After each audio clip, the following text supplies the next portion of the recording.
Salut les amis, bienvenue dans cette nouvelle série de vidéos qui s'appelle l'employé du mois.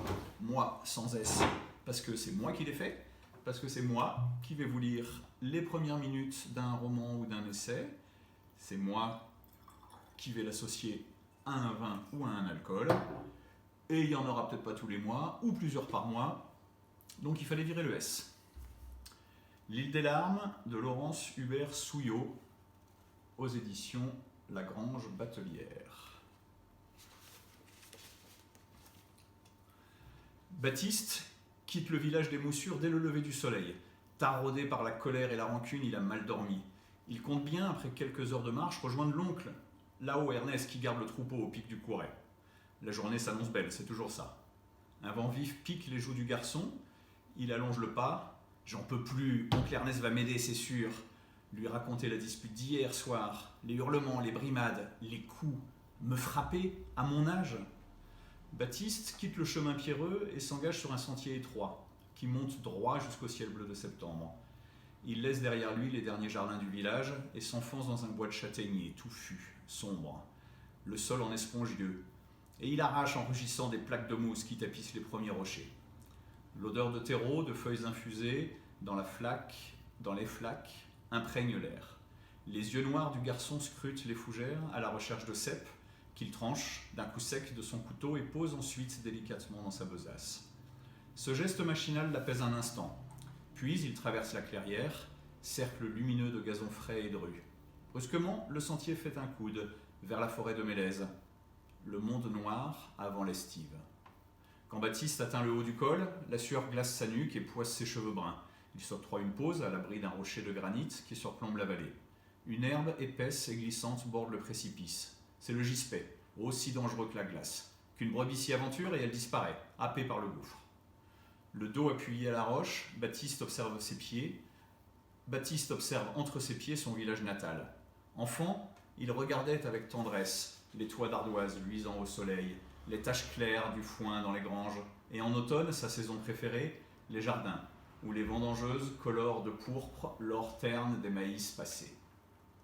L'oncle, d'un index patient, désignait le clocher, l'école-mairie, le lavoir, le cimetière, sa propre maison, celle de Félix Esquirol et de son fils Baptiste, entre les murettes de pierre sèche. Par chez nous, on dit des restanques. Il nommait les habitants et les lieux. Là, tu as le jardin d'Estival, l'épicier et ses ruches. Là-bas, le café Coumès. Et l'enfant se délectait de répéter tous ces mots qui semblaient ne dessiner qu'un village et délimitaient son royaume. Mais l'heure n'est plus à la contemplation. Malgré l'air pur, Baptiste suffoque. Un sang flot noue sa gorge.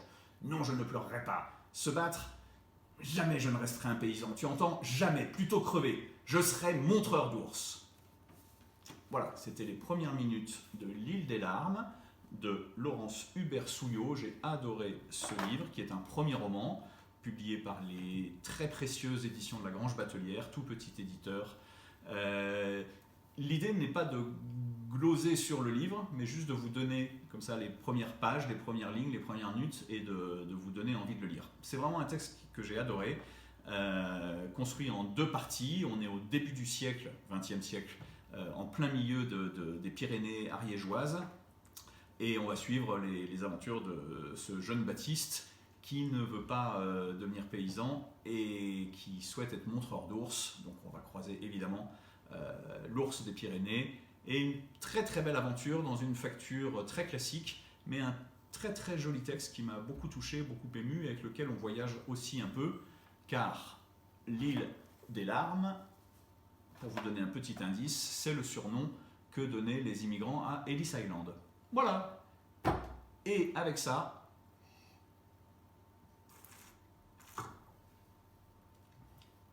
voilà. C'est ouvert depuis 3 jours, c'est sublime. Je bois Magnéto de la Recerca, un vin dont je vous ai déjà parlé, sûrement, un vin que vous trouvez à la Carène depuis maintenant plusieurs millésimes. Évidemment, le point commun, ce sont les Pyrénées, même si là on est plutôt à l'est, et en l'occurrence voilà, dans le nord de la Catalogne. Un vin très émouvant, lui aussi, un assemblage de Grenache et de Macabeu, donc un cépage rouge, un cépage blanc. Beaucoup de profondeur, beaucoup de fraîcheur, quelque chose d'assez original, inédit, et qui m'émeut à chaque fois, à chaque millésime. Voilà, Magnéto, la recerca en catalan ça veut dire la recherche. Voilà, à bientôt les amis.